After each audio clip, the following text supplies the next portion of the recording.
Yes, sir. Yes, sir. Yes, sir.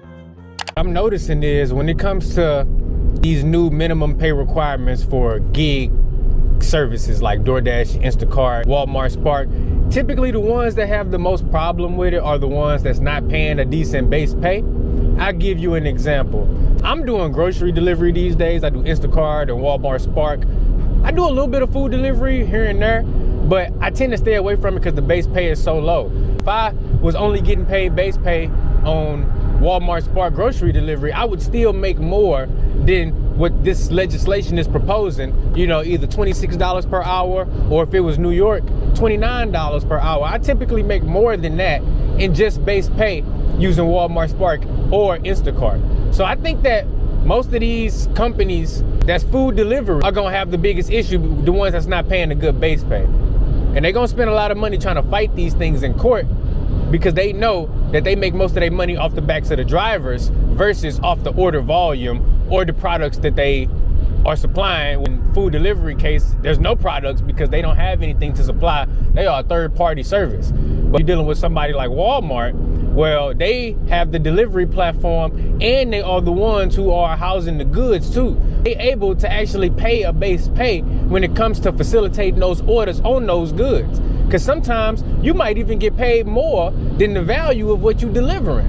Walmart is able to do that because they own the products that you're delivering.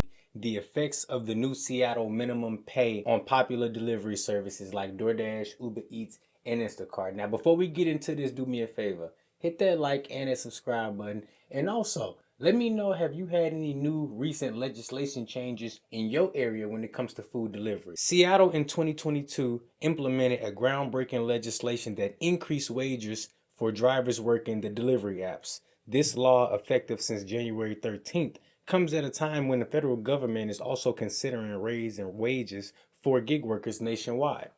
According to a report by Seattle Times, the new city law mandates companies like DoorDash and Instacart and Uber Eats pay a minimum of 44 cents per mile plus 74 cents per mile during orders. Alternatively, they must pay $5 per order that would otherwise pay less. It's important to note that Seattle's regular minimum wage is $19.97 per hour for employees at large companies, and it hasn't been directly applied to the delivery app drivers who have traditionally been treated as independent contractors. The director of Seattle's Office of Labor Standards describes the law as an important step forward in creating a gig economy that empowers workers, consumers, and businesses.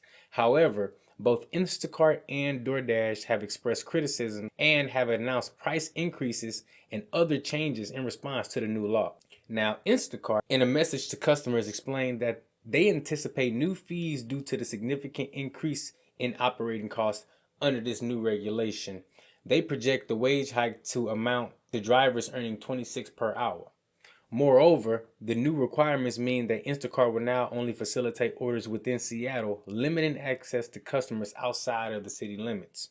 DoorDash also voiced some concerns, stating while the new law is well-intentioned, it may harm drivers, customers, and merchants. They also announced the introduction of new fees, anticipating significant decline in order volume and potential negative impacts on service. Now, next, I want to touch on some of the broader implications that may happen due to these recent changes. Now, we all can agree that workers getting paid more money as they should is a good thing.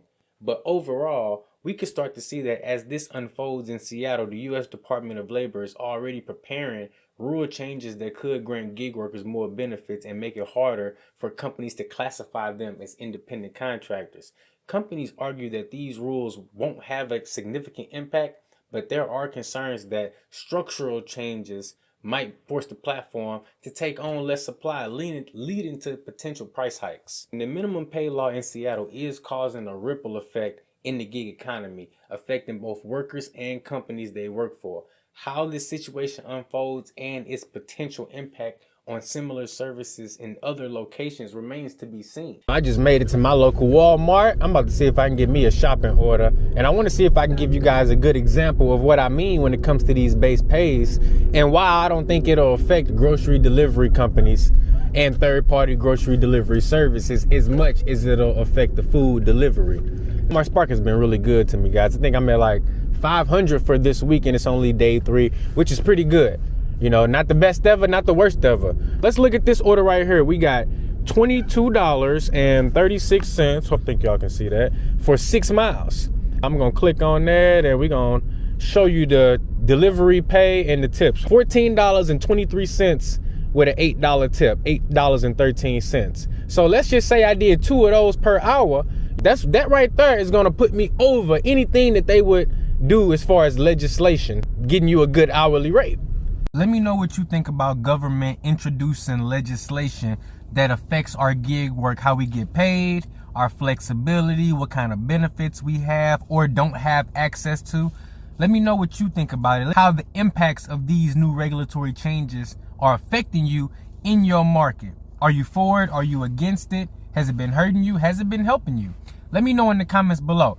But before you get up out of here, I got a special announcement for you. This coming Sunday, January 21st, we will be having the 13,000 subscriber giveaway that was promised. $200 cash giveaway via Cash App. So make sure you sign up for Cash App, link your card, do whatever you got to do, because the cash giveaway will be done through Cash App. We will be doing it in $25 increments. So that way we have 8 winners in total. Use it for gas money. Use it on your kids. Use it to buy some cigarettes. I don't care. But the fact is, we're giving away this money to gig workers. So you want to make sure you're a part of that live stream so you can get a chance to win. And as always, look, I appreciate you. Thank you so much for watching these videos. I know it ain't been as many videos in January. That's because I got a lot of different projects going on, a lot of different things I've been brainstorming on. But just stay tuned. Make sure you check out the second channel, Professor Blackleg. We almost at 1,000 subscribers over there, and I appreciate every single one of you guys that then made the transition over to that channel too, and is following and supporting over there, because I appreciate it. I'm trying to get that YouTube money, but I'm also trying to give back too. I'm not a greedy content creator, not by any means. So look, subscribe to the second channel, Professor Blackleg. Make sure you here at 8 p.m. on Sunday night, this coming Sunday, January 21st, for the 13,000 subscriber giveaway. And as always, I'll catch you in the next one. They come in with my Spark order.